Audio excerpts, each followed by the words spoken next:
Tucked away in a tropical rainforest, among the tallest trees and the smallest frogs, lives the Yakuanoi people. Like many indigenous peoples, they've developed their own unique set of skills, practices, and innovations. Carefully passed down from generation to generation, this traditional knowledge forms an invaluable part of their identity, as well as an economic and cultural asset for their entire community. One Yakuanoi innovation is particularly celebrated. Once a year in late spring, the Yakuanoi come together to begin carefully harvesting the rare Surian shoot.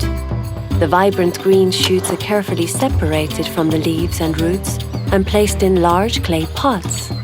Under constant care, the mixture transforms into an oily brown paste, and the Yakuanoi have a new batch of their skin marvel that can be used to heal burns or skin conditions like eczema, or even be used as an effective moisturizer, keeping skin looking youthful. Highly prized for its healing properties, the paste has always been bartered and traded in neighboring villages, and so for many years the Surian paste has formed the basis of the Yakuanoi community's economic livelihood. Word of the must-have Yakuanoi's paste traveled beyond the community.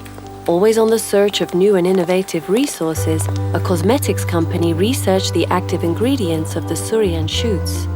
Impressed with its antibacterial benefits, they began to mass-produce an anti-aging face cream for distribution worldwide. Excited by its potential, the company quickly applied for a patent to protect its product and also registered a trademark using the name Yakuanoi. I had no idea that the traditional knowledge of my Yakuanoi people and the Surian shoot would have so much potential. Now in the city I call home, I couldn't help but notice advertisements everywhere for this new miracle face cream. Having left my community years ago to study law, I couldn't help but wonder, what does intellectual property have to do with traditional knowledge? Can and should intellectual property law protect it? The company has made an investment in their products, so what would be fair in a case like this? In search of a trusted source of information, my first step led me to the World Intellectual Property Organization. It wasn't long before it became clear to me that the intellectual property system can be used strategically to protect and promote traditional knowledge. Patents can be revoked if inventions are not new.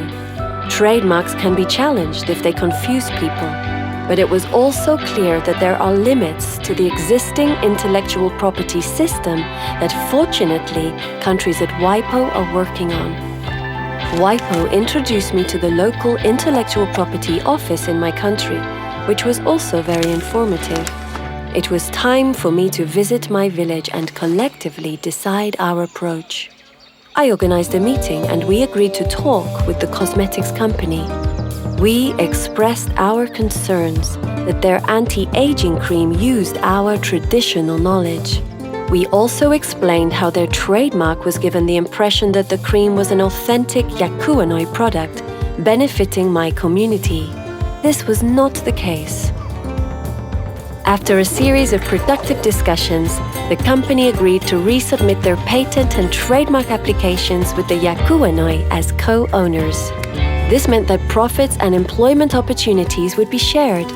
While these issues are difficult and community experiences vary, I could return home proud of my community's traditional knowledge and with a new awareness of the need to make smart use of intellectual property rights. The more our communities know about intellectual property, the better our position to protect and promote our unique cultures.